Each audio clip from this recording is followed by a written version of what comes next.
Moggcast, a fortnightly conversation with Jacob Rees-Mogg about the topics of the day.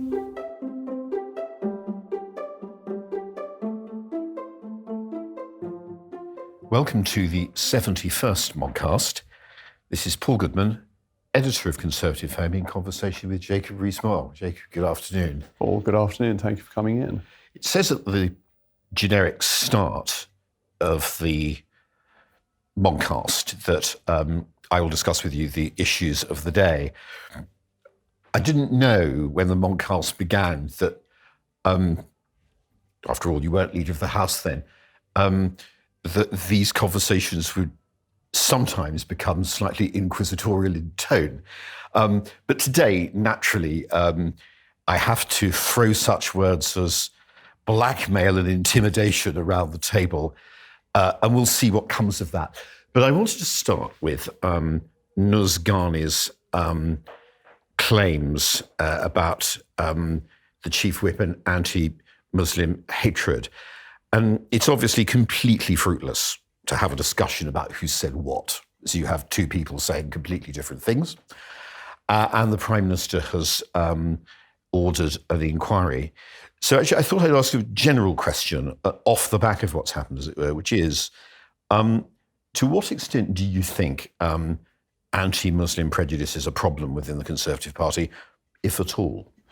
I think the Tory party is genuinely the most tolerant political party in the country. I think it has the greatest respect for religion, it has the greatest tolerance of religious views, and is the most religion blind in terms of how people get on within the Conservative Party. Now, why do I say that?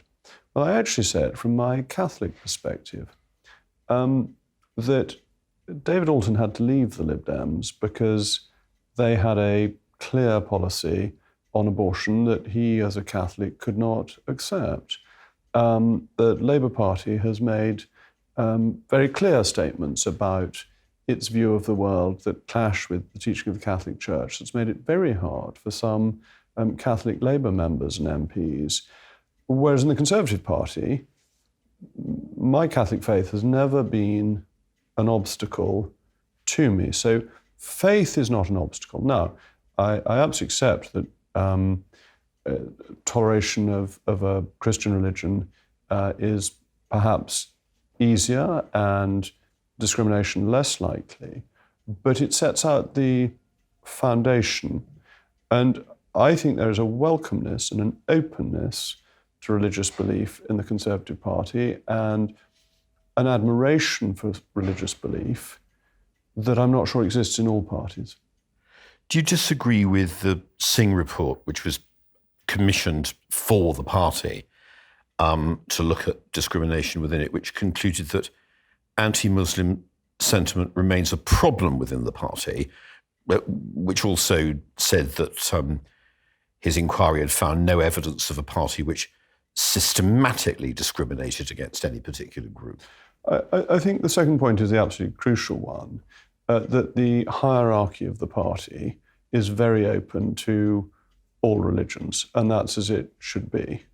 Can I defend the views of every single member of the Conservative Party, or indeed as a constituency MP, every single one of my constituents? No, of course I can't. I wouldn't try to. It's what matters, I think, is how the party is led and the direction of the party. And I personally think there's a much greater threat to our country from secularism, and therefore being on the same side as people who believe in God is tremendously important. Let's just break away from my pre-prepared line of questioning to ask you about that last point. What's the threat to the country from secularism? Well, I think that the values that religion inculcates in people, the value that it places, for example, on human life, the respect for human life is very important. I think secularism is quite dangerous in that regard. It doesn't value human life. I'm very worried about the debates, for example, on euthanasia, which I think don't value the elderly or the disabled. And this is something where there is huge common cause amongst the great world religions. Just come back to that in a moment. Just round off on Singh. And I read you the two parts of what he said, and you swooped on the second part and said, I very strongly agree with that. It doesn't really quite sound as though you're on the same page as him with his view that anti-Semitism, anti-Muslim sentiment remains a problem within the party. Well, it's not something I've ever come across within the party. He's obviously done a detailed report where he was quite rightly looking for it, because if you look for it as he did, then you can make sure that it is removed. I think there's no place for it within the party. I think the great strength of the Conservative Party is its tolerance for religion. On this point of secularism and religion, I mean, some people would say it depends on the form of religion. So you've had atrocities carried out by, say, Jewish terrorists occasionally in Israel, Palestine, claiming religious validation. You've had, very rarely, but it happens, attacks on abortion clinics carried out by people claiming Christian motivation. You've had more commonly in the UK since 7/7 a whole stream of attacks carried out in the name of Islam. So surely a secularist would say religion can be just as problematic as secularism, if not more so. I would refute that certainly you've had atrocities committed in the name of religion, but not as representative of the religion. And I think the two are very different. And we could discuss the history of Christianity and some of the terrible things that have happened in the name of Christ that have nothing to do with Christ and would be fundamentally against his teaching, things even carried out by my own church, that human fallibility is at the essence of it. But it's very interesting. If you look at America and acts of terror in America, most of the acts of terror that take place in the United States are committed by people who have just bought a gun and decide to shoot somebody and are not motivated by anything other than a desire to kill. So I think because religion is an easy pointer, people say, well, that's done because he's religious, whereas actually most crime is not committed by people because they're religious or anything of that kind. Just coming back to Nazgani for a moment, most members of the Conservative Party aren't Muslims. Most of them too won't know very much about Islam, which is a big, complex, multifaceted religion like Judaism and Christianity. Is it surprising if after the experience of everything that's happened since 7/7, if there's a certain hesitation, even an antipathy to Islam from people who don't know very much about it, to whose attention it only comes when it's in the news, and who understand it only in a negative context?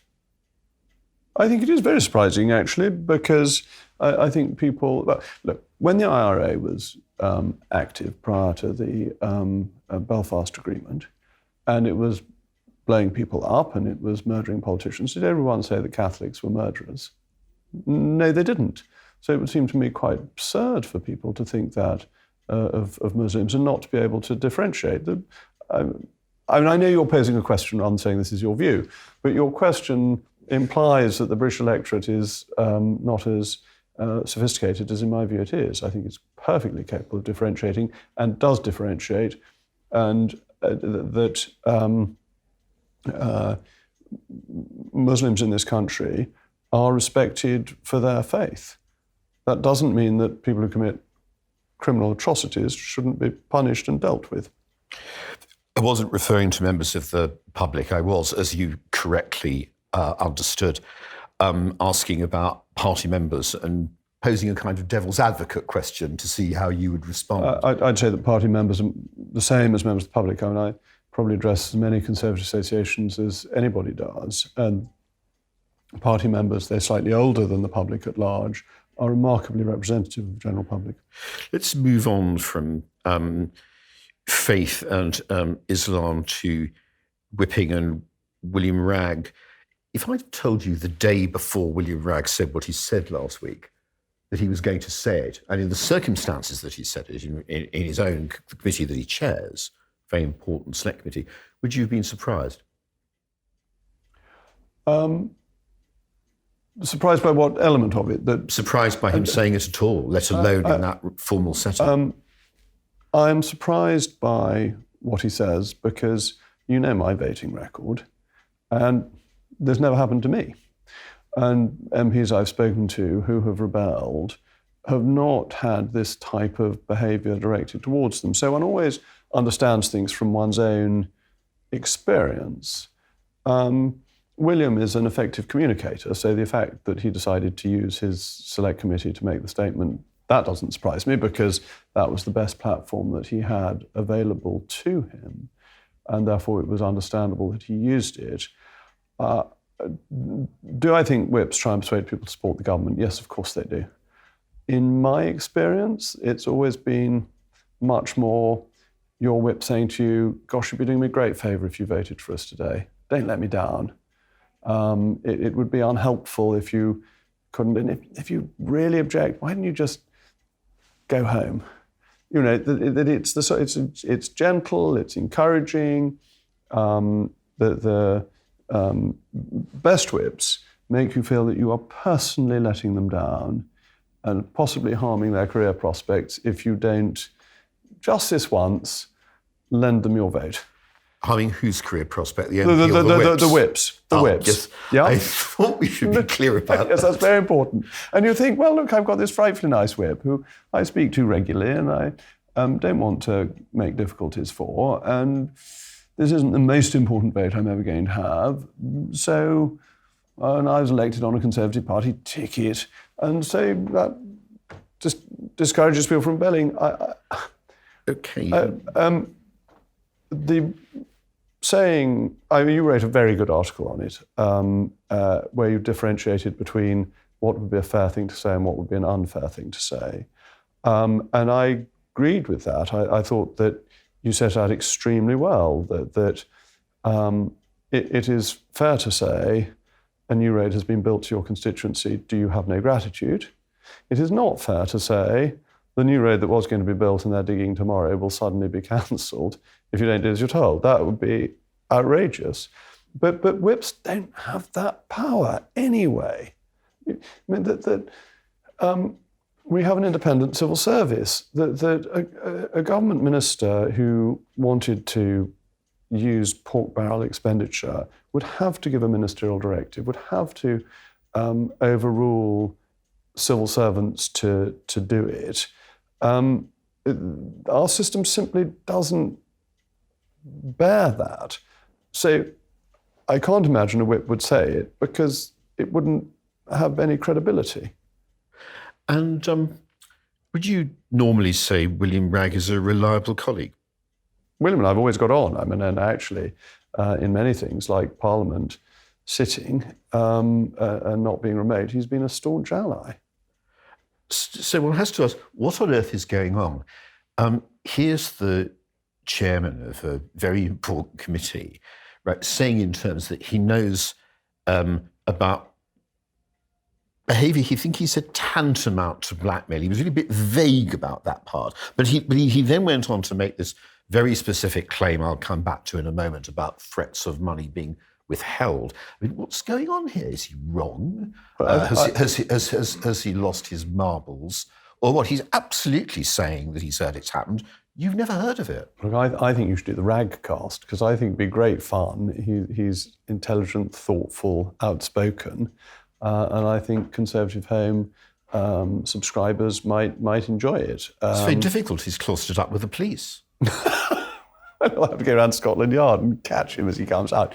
But I don't know. I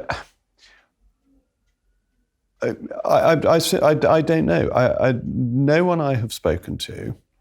And look, for a time I was chairman of the ERG. What we did was vote against the government to some extent. And actually, I had the most civil and courteous relationship with Julian Smith, of whom I think very highly. And I was in and out of poor man's office all the time, because I always let him know what we were going to do. I kept him informed with a hope that we could come to some form of agreement over bits and pieces. And it was invariably courteous. I'm just going to tell you for the record what I can tell you about these claims of threats of money being withheld. Because I had a look at it at one point and found this. I know you did.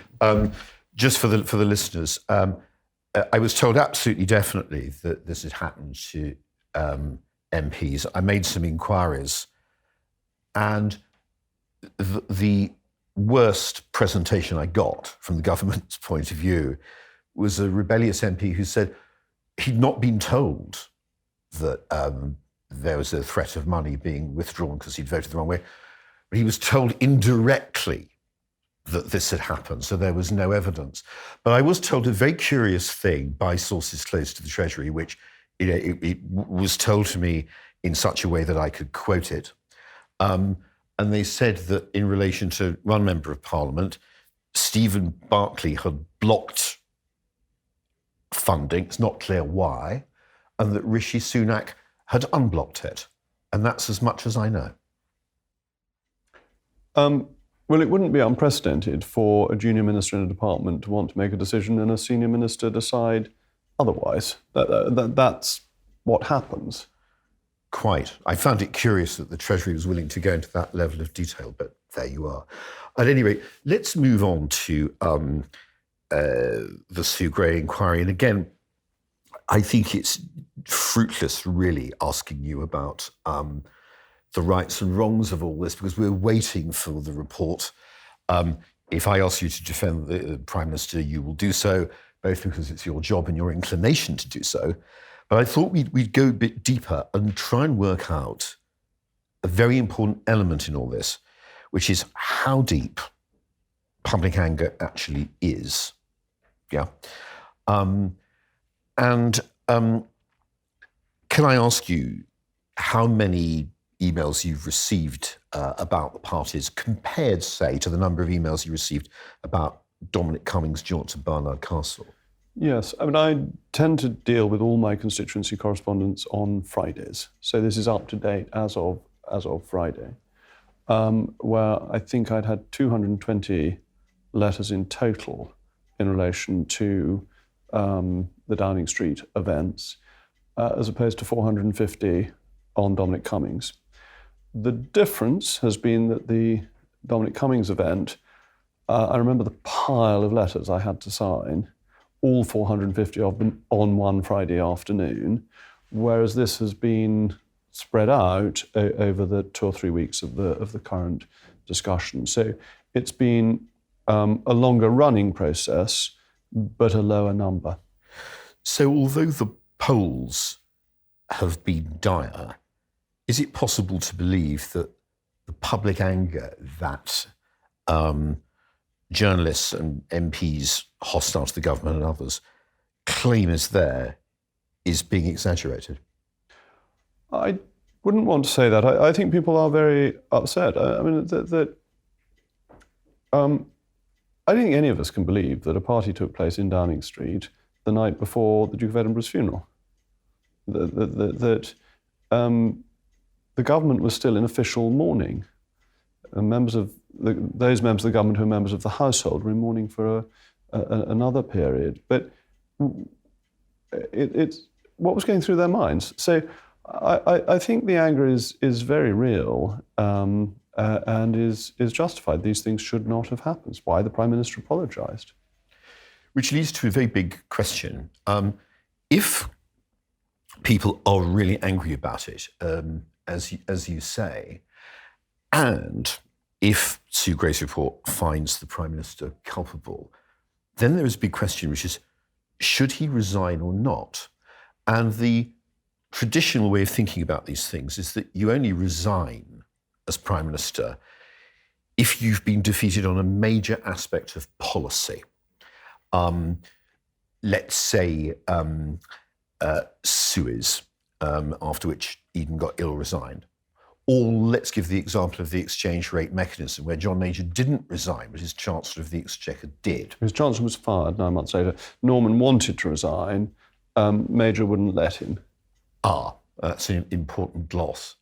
Or, to give an example of something that didn't happen, but I think should, when the Theresa May's withdrawal deal was really defeated in the Commons for the third time, I think by that point the whole purpose of the administration has gone. Can one really, even if the public is extremely angry, put Downing Street parties on the same scale? Well, I think the Prime Minister has a mandate, and this is fundamentally important. Actually, he's got two mandates. He's got the mandate to lead the Conservative Party, where 2/3 of members voted for him. He's got the more important mandate of a general election victory, and that gave him a majority of 80, and it was a personal victory. MPs do not get elected, and you know this as well as I do, because of how marvellous they are.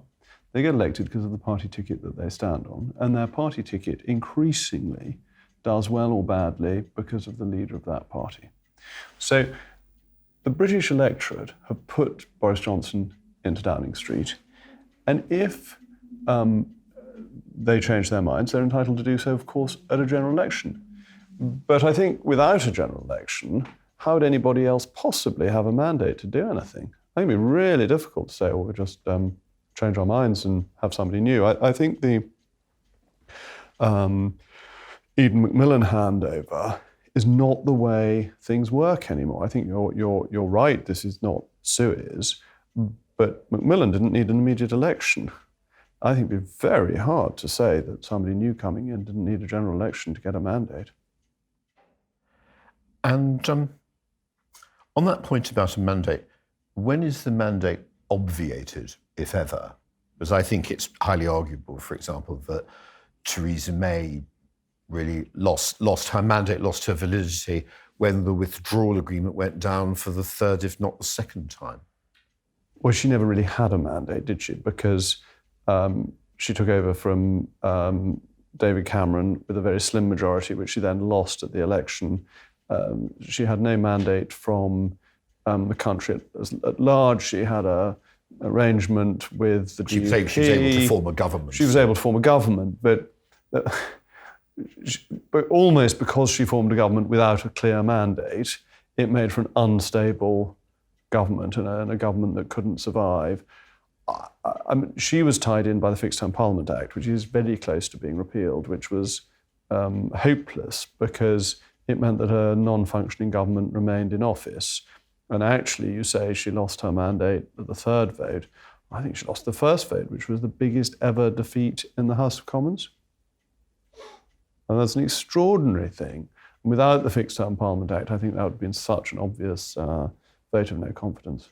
Though in the end, the Fixed Term Act didn't prevent a general election from happening in That's absolutely terms right. other than yes, fixed but it term. required an amendment of the law to allow for it. Just two last questions. Actually, one's arising from something you just said. You said a few minutes ago that members of Parliament are not usually, if ever, unless they're independents, elected on their own terms, as it were. They're elected on their party ticket. Do you think some of your colleagues, particularly those from the more recent intake, need reminding of this? No, I don't think they do. They know their business. Many of them have been involved in politics for years. They understand how things go on. And even if they haven't been local councillors and so on, they have been around politics. They understand the reality of our electoral system. I think this idea about those who got elected in 2019 that they're ingenues is simply false. I think they are just as well informed as any other member of Parliament. And I think this is really important. It's one of the things I'm very officious about, really, as Leader of the House. There is no inequality between members of Parliament every single one, whether elected at by-election last Thursday or the father of the house, is a member of parliament, and that is that. I get irritated by the fact that as a minister I come through a barrier that lifts faster than if I'd come in as an MP. I think this is quite wrong, because ministers, when coming into the Palace of Westminster, are coming in as members of parliament, and they should be treated in exactly the same way as the most recently elected backbencher. Why does the barrier rise faster for ministers? I have no idea. It's possibly because they're in a government car and it's assumed that the government driver has checked the car beforehand. But I see. This is your impression. You've not done a time and motion study. No, I haven't. No, it's deliberate. The barrier goes straight up for a minister. The driver flashes his lights, the barrier goes straight up. Whereas for an MP, they come out and say, hello, who are you? Have you raised this with the people who raise up barriers quickly and say, hello, who are you, to members of Parliament? No, because it's not their authority, you see. I don't like to make life difficult for them. I just grumble about it. I've been grumbling about it for years, before I was a minister and now. And the other people who get through the barrier straight away and are never checked are the police. So the police let themselves in faster than they let in members of Parliament, which I've never thought was quite the right way of doing things. You better be careful. You don't want to be a cabinet minister and get into difficulties with the police about going in and out of barriers. Definitely not. That's dangerous territory, particularly as the police on duty here are absolutely charming. I mean, they are excellent people. Just finally, this is a bit of an if question, but it's a way of getting something into the Moggcast that balances this diet of difficult news. The COVID restrictions are going. If it were not for this round of stories and claims that are very difficult for the government, do you think ministers would be feeling the benefit of the restrictions going? Well, I think you make an important point, and one to the great credit of the Prime Minister. Because I think the PM has got all the difficult decisions over the last 2 and a bit years right. And Brexit delivered, terrific. And nota bene that Michael Heseltine is saying that attacking Boris Johnson may be the way of stopping the full force of Brexit. So, that's something we should keep at the back of our minds. But he did the lockdowns with the consent and going with the grain of the British people. The extremely generous furlough scheme was the Prime Minister's scheme, who wanted to make sure that businesses were protected and recognised that ships in a ha'porth of tar was the approach you should take, so you should do it generously. If you're going to do it at all, you need to do it generously, and we did the most generous system in the world, as far as I'm aware. He was always keen to open up. Every single opportunity the PM pushed to be as open as possible, greatly to the benefit of the economy. He bet the farm on the vaccine. Just think if the vaccines hadn't worked and we'd have spent billions of pounds on them, the complaints would have been unbelievable. We'd have been accused of wasting public money, of giving it to Tory donors, all sorts of scandals would have been alleged. And yet it's the most important thing in allowing us to unlock before everybody else. He didn't lock down before Christmas, under great pressure to do so. Very few people were encouraging him not to lock down. And then we were able to lift the restrictions because he's got it right. And it's one of the reasons you said to me, I have supported him because it's my job, and that's absolutely true. But I have no equivocation about supporting him. I supported him, indeed, I think I told him I would support him the day after he resigned, or certainly within a week of him having resigned as Foreign Secretary. And I have never had any cause to regret that decision. One postscript. How many emails or letters have you received about the alarming situation with regard to Russia and Ukraine? A handful. But you are quite right. I do worry that parties are the curragh. That is to say, British political interest was on an admittedly quite serious issue, as everything relating to lockdown is in itself serious, in the curragh and the supposed mutiny there in 1914, when something really serious was brewing on the continent. And I think something really serious is brewing on the continent. The divisions within the West are quite serious. I mean, it is extraordinary that Germany would not allow British flights to fly over German territory to take some weapons to the Ukrainians. And Putin is a clever operator. And we should probably spend the whole of the Moggcast talking about Ukraine and Russia, and what China will be thinking of it, what the United States is thinking, where it is going, what can we do in practice, how must we reassure other NATO members, I think particularly of the Baltic states and of Poland, what is the next step that's going to be taken by Putin, what effect will this have on the cost of living if oil and gas prices go up further. And yet, we are all waiting and discussing a report to be produced on whether or not the PM spent 25 minutes in a garden in May 2020. In which case, you won't mind a final question about Ukraine if we've undone it. Someone put to me two ideas this morning. It's actually a very experienced former minister about action the government could take. Suggestion number one was the BBC could scale up its coverage in Russian, not least because even if Putin blocked the broadcast in Russia, there are lots of Russian-speaking minorities around, particularly in the Ukraine. That was idea number one. Idea number two, he said, was much more contentious and difficult, which was this. We're committed in the wake of COP26 to try to follow through with Russia as a kind of member of the international family, on emission reductions. For how long can we carry on treating Russia as a respectable member of the international family in the light of what's going on? Well, that's a very good question, and it all goes back to the invasion of the Crimea, which once nation states start invading other sovereign territory, regardless of the history of that sovereign territory, then a country has put itself beyond the norms of the international community.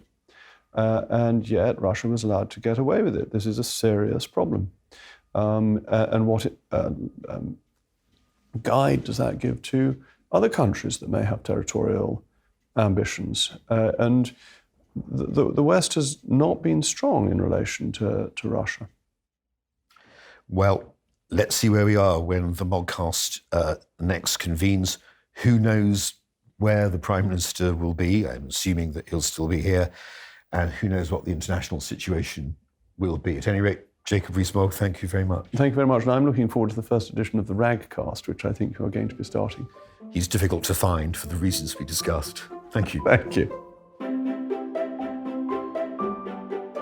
The Moggcast, a fortnightly conversation with Jacob Rees-Mogg about the topics of the day.